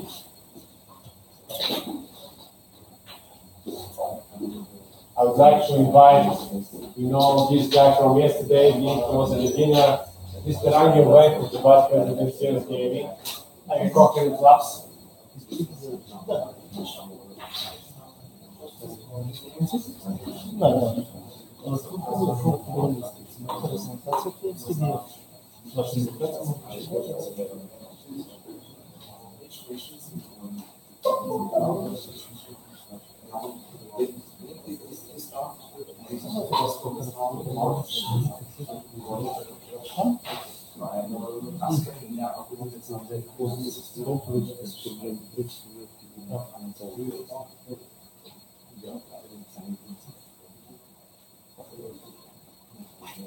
So, please. Hi guys, everybody. My presentation is going to be much different than what you've seen, and I know that you're already tired, you're very hungry, I believe. So, why is it going to be different? For many reasons. First of all, I'm not a scientific person. I'm not a professor. I'm not in academia. I'm a business person. So, I'm going to present our company very quickly. I'm going to tell you what we're doing to help game development companies and why are we actually also working in serious games and simulations. So my name is Andy Vankov. I'm Vice President of Global Sales in a Bulgarian startup. Couple of words about me. I'm always in entrepreneurial spirit, and to have that, it goes hand by hand with being there to love challenges. If you don't love challenges, you don't want to go and making your own business or building community whatsoever. So I am an IT enthusiast, and that's probably one of the main reasons that I work in this company and we're progressing at such fast pace. So what is the company and what do we actually do? Coherent is a Bulgarian startup company. We started in 2012, and our main idea was to change the way user interface in games is being created. As I mentioned, I'm doing different presentations than what you've seen so far, so I'd like to be a little bit more engaging with you guys. I'd like to see probably the younger population here might be the more appropriate audience for this. Is how many of you are actually active gamers right now? Could you actually play games? And I know some of you have interest in game development, so even doing the simulation yesterday, you probably will have some knowledge in game development, in modeling, in simulation, and so on. So very quickly, what is the user interface in games? If you can imagine the 2D part, the menus, the health bars, the minimaps, the entire 2D interface in the beginning, everything that the user interacts with. That's the user interface in a 3D world in the 3D game. How is user interface usually done? It's a very tiresome, it's a very inefficient way. Usually you need to have an artist to actually draw, imagine a minimap. I'll show you later some examples, but try to imagine a minimap. You have to have an artist to draw that. Then you need to have a designer to actually do the animations, to actually draw some the right positions of that. And then you need to have a developer, and usually that's a C++ core developer, to actually embed it into the game engine. And this is a very troublesome because it's very inefficient, it's very expensive. So 6 years ago, what we thought is that we would like to change that. We would like to make the entire process much more fast, much more efficient, and revolutionize the way UI is being created. So we started with 4 men. I'm the first person because I'm a business person, and there are all technologists. I'm the first person to join the company. And right now, we are 45 people. In Bulgaria, we already have more than 400 clients, including a lot of AAA game development companies. These are the big guys. These are Electronic Arts, Ubisoft, Activision, the guys that whom of you are playing games know. And of course, we have some government contractors that I'm sure all of you are familiar with. I'll show you some more later on. Our idea, our mission is to actually push the boundaries in solving very hard technological questions, technological problems. So this is something that's always keeping us moving forward. We do provide a platform for the creation of, it's kind of like to the engine. We also have professional services and consult companies. So, as I mentioned, we opened the company here in Bulgaria 6 years ago. This is where pretty much most of the entire team is currently employed. A couple of years ago, we also established an entity in the United States, in San Francisco. Several reasons behind this, because obviously, as a startup, as an IT company, we have ambition to grow in the Silicon Valley, and this is something that we have to have a local presence in order to do that. A few months ago, I also opened a sales office in Seoul, in South Korea, and for those of you who have entrepreneurial spirit and who would like to do business worldwide, this is something very important, not Korea itself, but you can see the distribution of the 3 places over here. If you want to do global business, you need to have a global presence, you need to cover the entire time zones. Otherwise, it's going to be much more difficult to have actual support of everybody who's trusting. So here again are some of the companies that are using us. Probably, of course, you know Microsoft, you know NVIDIA. These are Riot Games are also our customers. And this is only on the entertaining side. Again, I'm going to talk more with it because it's 95% of our business portfolio is actually on the entertainment side of the game. In terms of platforms, we do have full support for all PC platforms. We have PlayStation, Xbox. These are the gaming consoles for those who report on gaming. We also have Nintendo Switch, which is the latest trend. And when it comes to the virtual reality, this is something that all of you will experience being into the modeling and simulation in the future. This is something very interesting when it comes to virtual reality and augmented reality. We do support all of that, and later on I can chat with you in a more informal way after the presentation and discuss some opportunities if you would like to learn how things are being done or what are the trends in this. Okay, so why serious games? Besides me being the VP of the business in our company, a few years ago I also saw potential. I also saw an opportunity into having our products, our know-how implemented in the more serious industries. And this is actually quite a fun story because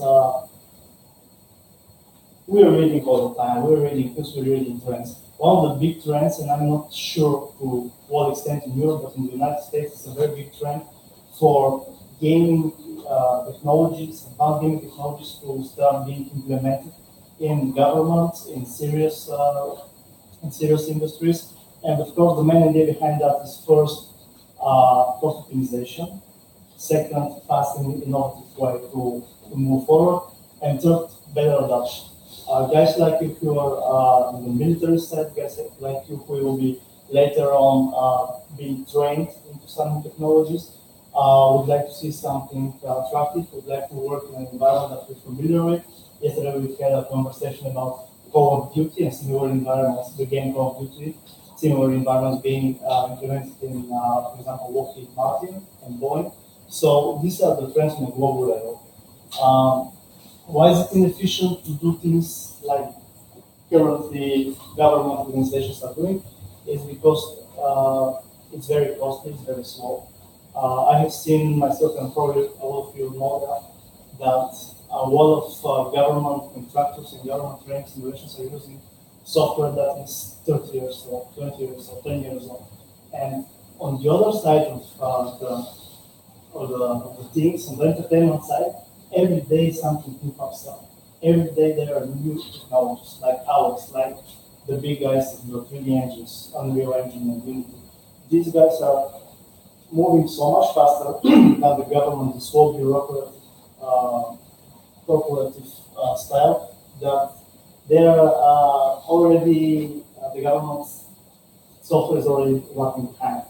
One of the most important things I really just saw when I was outside your presentation about the proposals, the RFP, RFI, and the prototyping, the bidding process when it comes to the government project. Prototyping is essential. It's not only for games, it's for everything that would like to be published, would like to get an award. And the prototyping right now that is done on a global level is also not much efficient due to the technology itself.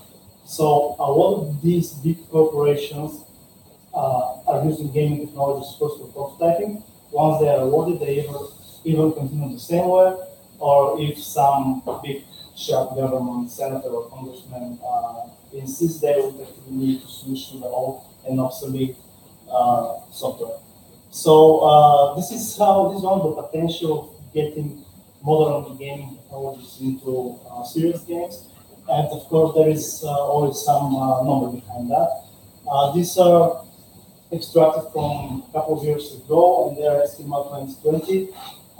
First of all, what is a serious game? Because you are doing a lot of exploration, simulations, modeling, but serious game itself, I might mention just a little bit about that, includes a lot of different sub-industries. Serious game can be training for military. Serious game can be educational games. It can be a healthcare simulation. It can be a crisis management, fire department, police department simulations. All of this combined are serious games. The total global market for serious games is estimated at $12 billion annually, estimate 2020 again. Out of that, of course, the majority is spent on military simulations and the majority of that is spent in the United States. Why am I showing you these numbers? Because when it comes to our business, we only deal with a very small part of all this. It's the user interface part. In gaming, the user interface usually takes around 15% of the time to be developed. So you can imagine if a game, you mentioned travel games, League of Legends there. This game is on continuous development, but usually such a big game costs around 20 to 50 to even $100 million to be developed. So you can imagine 15% of that being spent on the 2D side. That's huge. What we do with our business, with our software, is to cut the last part, the user interface, by 20-30%. So you can see how much money we actually can save to these companies. Same goes for the government and for the military stuff. Of course, in there it's a little bit more peculiar. The user interface might not be that essential, but still it's estimated around 6 to 8% of the cost for development to spend on that. And this is how I myself as a business person saw the opportunity to enter this market. Some of the most interesting clients that are our clients, at least here. I know that some of you know VBS2 as an engine. This is being developed by Volcano Interactive Simulations. They're actually using our product in VBS2. NOAA is the National Oceanic and Atmospheric Administration. That's American administration. It's very interesting. They're using us for some very cool stuff. They have the Earth, and they have real-time simulations on all kinds of different climatic changes. Like they can see right now, you know, in the Hawaii they have volcanoes erupting. They can see that. You can see all the different, for example, rains, floods, all kinds of different climate change real-time rendered, and all this is being rendered to our engine. So this is something that's interesting to them. Lockheed Martin, I put it on the red note because they're the biggest of all of this, but because it's just signed to them recently. Unfortunately, I cannot tell you what they're using us for because it's very strict and very confidential. What I can tell you more about is Cubic, and especially the guys from Varna can appreciate that. Cubic Global Defense are one of the biggest United States government contractors. They're using us for computer-based training simulations of a literal combat ship. That's, you can imagine, a huge submarine, and the entire the end user will be the U.S. Navy, and the entire U.S. Navy will be potentially trained, young guys like you will potentially trained on the software that's using game engines and using our technology. So you can imagine like first-person shooter game. When you go in a submarine and you try everything, you see the dodges, you see all the radars, you see everything first-hand. And this right now, of course, it's a pity I cannot show that because all of this is a very sensitive information. But you can imagine putting a virtual reality headset and experiencing that as if you were there. Why are people doing this? Why are government companies contractors doing this? It's much more cheaper to train 50 of you this way than to actually send you in a real-time submarine, send you in a Boeing cockpit, send you an actual flight, an actual airplane. So this is a global trend, and step by step they're adapting them. As of right now, the literal combat ship, simply the software computer-based gaming simulation, has spent $80 million. Simply on that. So you can see the scale. This is just one single project. Other than the military guys, we also have we have a lot of European companies that are using us, some for healthcare, some for surgery simulations. Beltenbauer here, a German company, they're doing a huge simulation for cranes for here. So you can see that there are a lot of different potential for serious gaming, and it's actually why am I even here? Why am I even talking this to you? Because I know that most of you are still students and you are yet to see what's your career path is going to take. So if you have ambition to go on the entertainment side and combine that with your passion, with your, for example, career education, you can do that by entering serious gaming. I know new labs are going to be built in this virtual lab, so this is a huge trend even for the education institutions. Just a quick testimonial from the guy who's the vice president of Global Defense. You can see that we have really helped the United States Navy so far with our product. And I'm not saying this to brag that our product is good. There are many testimonials like this for other gaming technologies. And Just you always have to have an open mind for that. Very quickly, I'm going to go through some of the essence of our product and why we're doing this. I mentioned at the beginning, doing user interface is very tough. Doing user interface is very costly and very inefficient. So what we do is we provide software that you can do as if you're doing a web page. Is this simple? Yes. Is this hard to do internally? Very hard. So you can imagine that right now you don't have to be a game developer to be a user interface developer. You can only be a web developer. And we are opening the eyes to game development companies, to hundreds of thousands of web developers out there that they can hire. And of course, HTML is an open and it's evolving standard, which is much better than the closed standard. Internally, what we've done so far is have 4 generations of products. Some of you are programmers. You know it's you always have to work hard to make something that works. We have more than 25 programmers, 25 developers internally. Hummingbird is our latest generation product, and it already has millions of lines of code. So this is a product that's being deployed in millions of computers playing games. So we would like to be very fast when it comes to the performance, because this is essential for closed devices. What are closed devices? Closed devices is everything that's not personal computer. In the personal computer, you have control of the hardware. You can always buy faster CPU, faster GPU, etc. Closed devices are consoles. The smartphone interface includes some of it. And the virtual reality that I know, the VR headsets and augmented reality headsets. So you always need to be very fast on that, especially on augmented reality. When you put something on your head, you don't want the chip to actually burn your brain, so you really have to be very fast on that. And that's a huge problem in adoption of augmented reality, actually. Again, I'm not going to go in details. Later on, we can chat with all of you. What we do in the workflow, we actually take the developers out of the equation when it comes to user interface, and you only need to have an artist that is using visual tools and drag and drop and do live editing in the entire user interface. That's ultimately resulting in huge benefits. It's reducing maintenance and R&D costs. It's being relied on future-proof technology, and so on. I'm not going to say the product right now, so I'm going to skip this. I don't want to show a lot of pictures. I have millions of these. Unfortunately, all of them are for the gaming side, because once again, we cannot show military stuff to the public. But you can see that everything here connected to the 2D part. This is not good resolution, but all of this is user interface. You can see how much this is actually rendered without technology. Everything is moving, everything is live if we are not showing the static. Another game, all of this is the user interface. So I'm going to finish in a few minutes. What's next for us as a company? Serious and non-gaming business is very interesting part of our future as a company.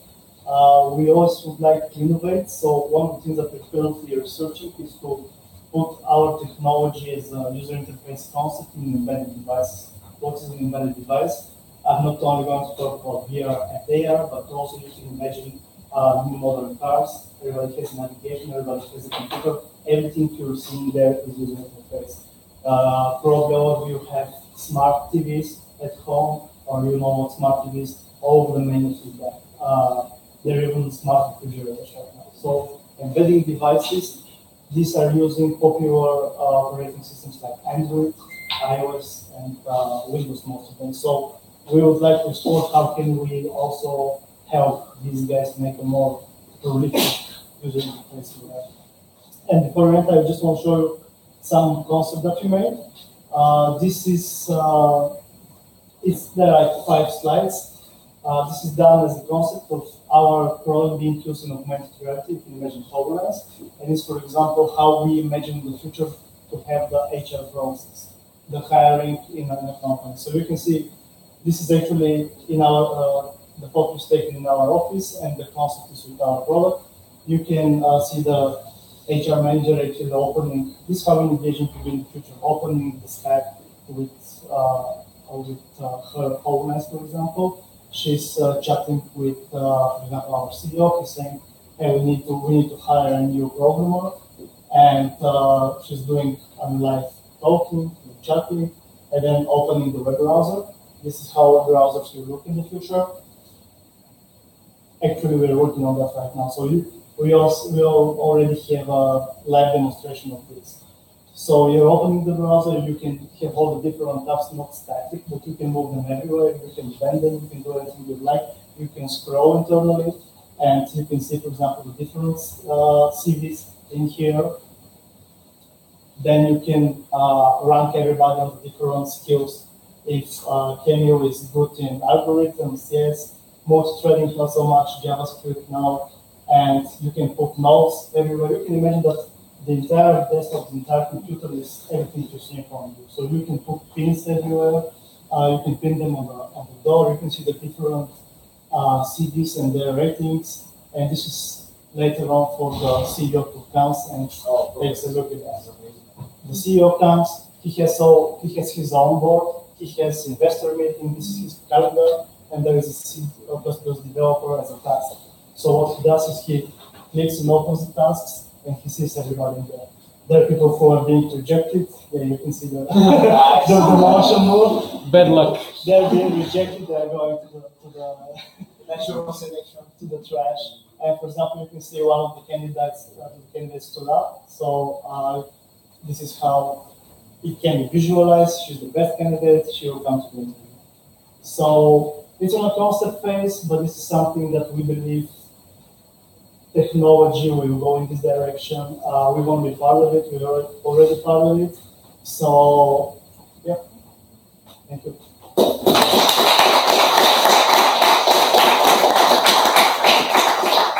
Thank you, Andrew. Thank you very much. You see, the future is so close, so we cannot escape anywhere. Yeah, so coming behind us. The more proactive, the more innovative companies in the government sector are trying to take advantage of that. It's very hard to push because it's huge bureaucracy, no matter whether it's the European Union, no matter whether it's NATO, it's the United States, you have to fight this huge big machine, but a lot of companies already have innovative divisions and they are pushing this. And amazing stuff will come live soon. So I'm really glad, I'm really, how to say, privileged to say that this is a Bulgarian company, 100% Bulgarian company started, and it's still, even there is some investors that continue to develop this company, but you see how they're growing during the years. 5 or 6 years mentioned. You just for 6 years they grow to 50 people almost, and now you saw the markets, you saw the offices, and this is some kind of, let's say, reference or inspiration for you that everybody can do something. Starting from 4 or 5 people you were in the beginning with an idea. With just an idea, you see these ideas, how many companies. So you can implement these ideas based on your believing. Just have the idea, then you start believing, and then you achieve it. I remember these 3 words you mentioned just with Jefferson's presentation. So they did it. I'm really glad to know you guys. Thank you very much. Thank you very much. Yes.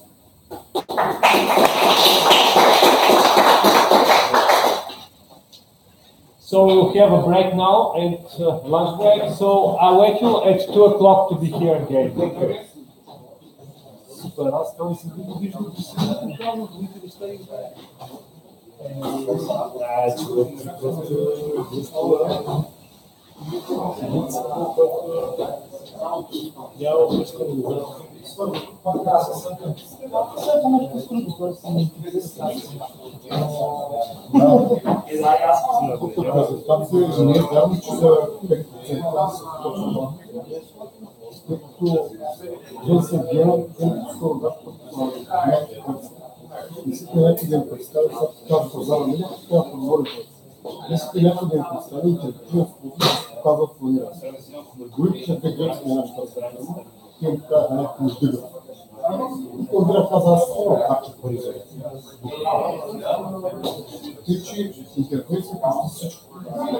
Наверно, повеќе на клипот, не сам бил доктор. Моите машини, биологията е следваща. Ако е повече и тази система работи. Това е това, което гледаме имитирано. Секторите не работят, трябва да имат много разнообразно, трябва да имат дневници. Точно така, да, също обучаваха, примерно JCAT, по принцип обучението беше по тези работи, да не става кюпност. Но машините много завиша всеки човек да различи, някъде може да има много обвали, когато е някъде.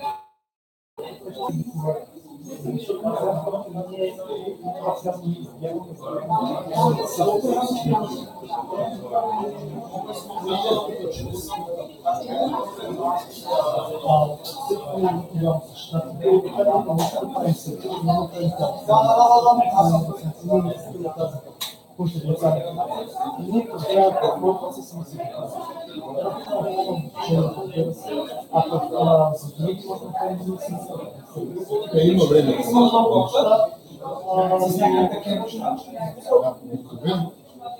Бизнесът подхожда към време. Това е една много играчка, колко стоят тренираме. И ако някой се звъни, се купи за пак се глава. Защото играчката е хубава до там, докъдето спира презентация. Мога да знам 15 минути. Румъния и Словения са една цяла система. И продавача им каза, да, отворен е за разработване. Обаче отворено е не толкова отворено. И сега тези двете държави се купиха, сипаха сума с милиони, и се отказват. Това са 1 милион и едната. Следващия път, когато трябва да купят, няма да направят.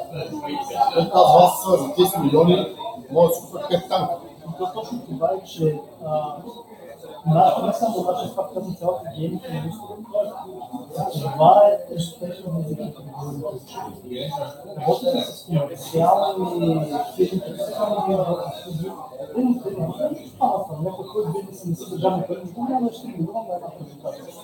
Ще го тестваш, ще го разнищиш, ще го изпърчосваш, ще го кажеш в софтуер, и всеки софтуер, да, да се вижда склада на тези продукти, те се опитват да действат по всякакъв начин, правят интересно. И после ще работят. Аз пак казвам 10% от играта, които имат те само, примерно 50 милиона почервяност, той залага 50 милиона, които се играят. Някой го качва. Добре.